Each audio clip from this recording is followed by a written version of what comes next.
And then what are people already saying about you? Are they sharing reviews? You can see here on the slide, I have an example of a review that we received from a client that we've shared on our own social media.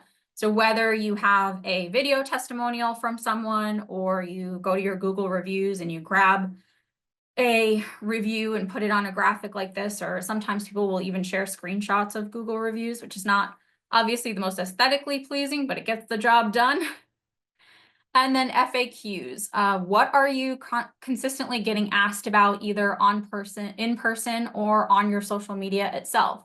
If it's on social media, go ahead and maybe if it's on TikTok, you can do a reply video to a particular comment addressing that question.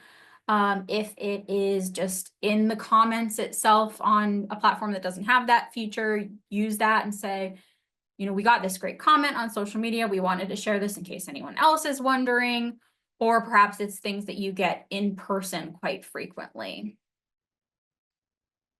For example, something that happened to me personally is Ben & Jerry's recently released a new flavor, chocolate covered strawberry ice cream, and it sounds absolutely incredible to me.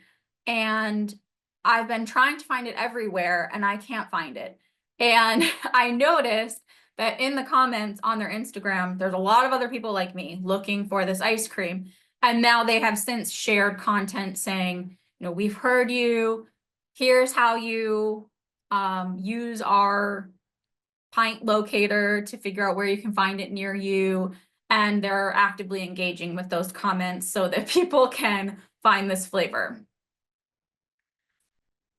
And then finally, user-generated content. So what are you being tagged in on social media? If you're being tagged in videos or photos, perhaps ask the person if they would mind sharing that content with you so you can repost it, as that will definitely feel authentic to your brand. And if it doesn't, of course, don't choose those, or if they're painting you in a negative light.